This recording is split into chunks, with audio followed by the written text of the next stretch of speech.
Hello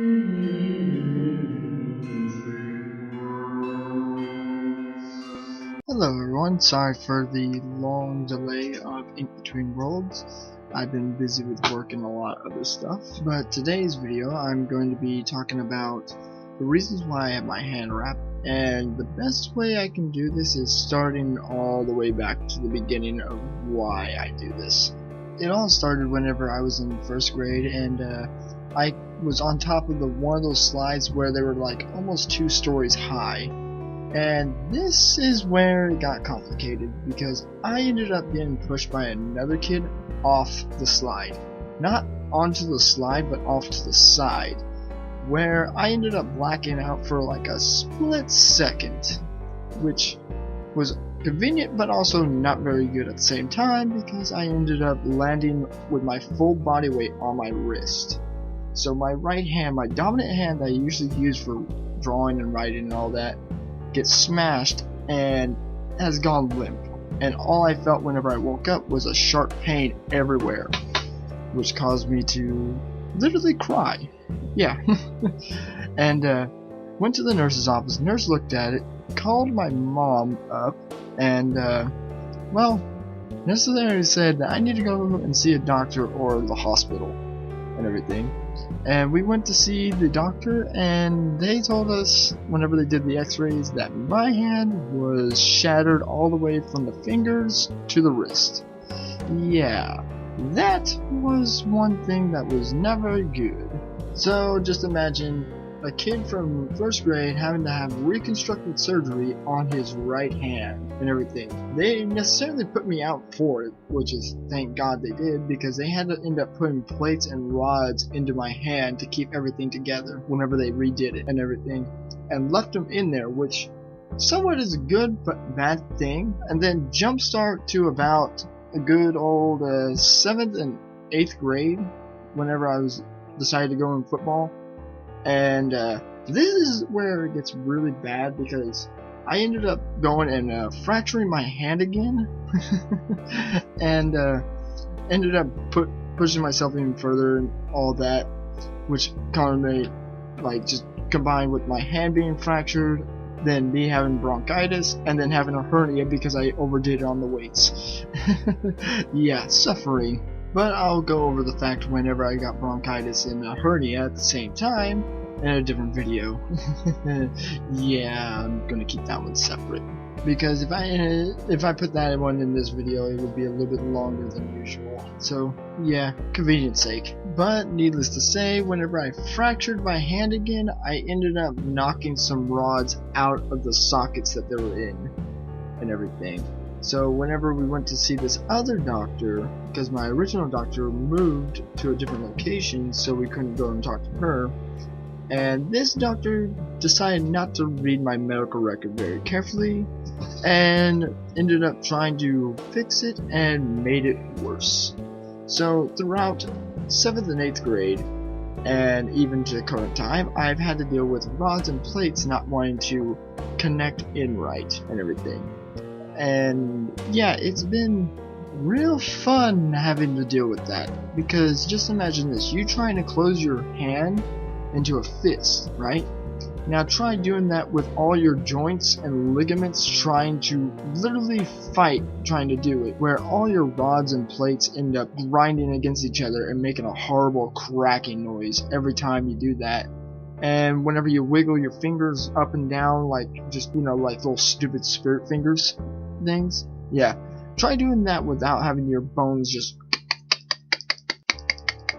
every single time doing that. That is my hand, pretty much. So I kept on not wearing wrist supports or hand supports or something to keep everything down. Needless to say, that is still long-term damage and everything. And probably some of you were probably sitting there wondering, well, why don't you just go and sue the doctor, or just have somebody else work on it? Well, due to the long-lasting time of me not getting it fixed after the fracture, it tended to get more wedged into spots.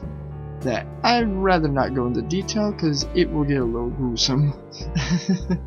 So yeah, as for the fact of trying to sue the doctor, well, that doctor no longer resides here where I live, and my mom cannot remember what the doctor's name was or where his office was. So that's another big deal right there. Needless to say that I've dealt with this whole entire situation with my hand throughout like high school and throughout my life, even to like current times and everything. So the main reason why like some people are asked like on certain live streams, why is your hand wrapped, I always ended up making a lie about it, but vast majority of people never knew about my hand except for like close friends that have actually witnessed me clench a fist and hear this loud noise from it. And it's not just like one little, it's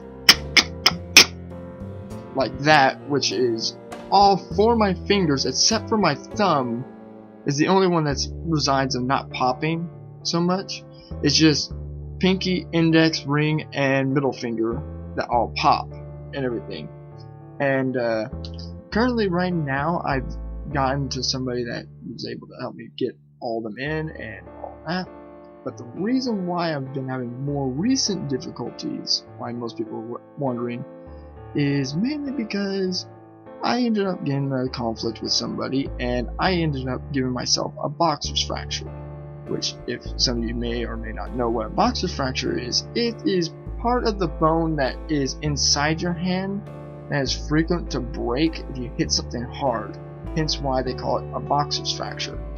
Well, my boxer's fracture was bad because I ended up popping the bone, well, the rod in my bone, I should say, out a little bit more and bent it a bit. So I ended up dealing with a whole bunch more pain with that, which is rigorous. Every time I would wake up, I would have to readjust my hand, even though I used to do it every single time whenever I had to wake up. Because imagine this, you have your hand, your right hand that you normally use.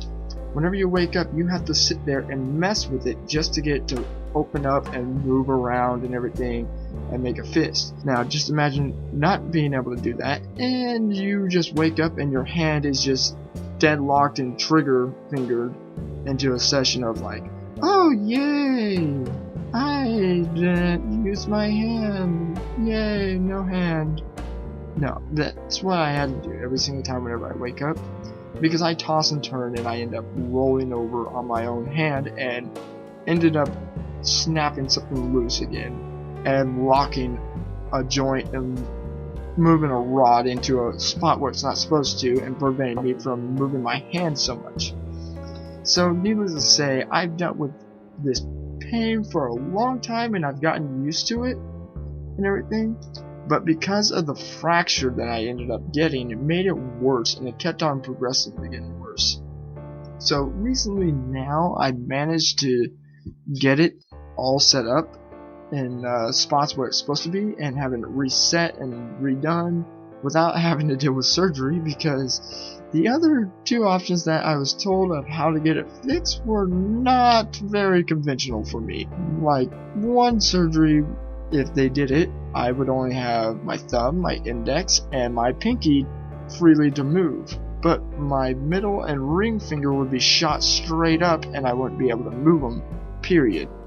Because of a whole bunch of nerve damaging that would have been done by just trying to remove the rods. And I still can't have the rods removed unless I plan on having several nerves destroyed or, you know, removed and everything.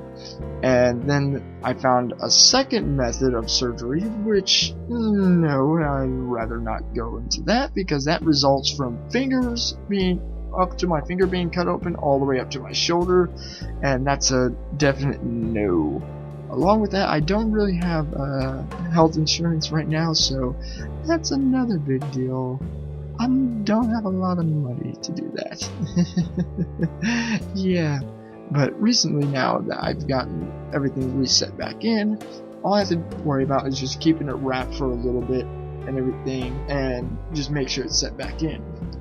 But whenever people ask me why I kept it wrapped, I just kept on saying, oh, it's just so that way I don't mark off the pencil marks, because I didn't really want people to give me sympathy for your hand is crippled, but how are you able to do it? Is this painful for you? And yes, a lot of things were painful for me, especially considering the fact that I tried to reset the boxer's fracture in, and I managed to reset it, but ended up re-popping it back out, like breaking it, whenever I started to move heavy stuff, and and feeling a sharp pain in my hand again, which is a fun thing to deal with.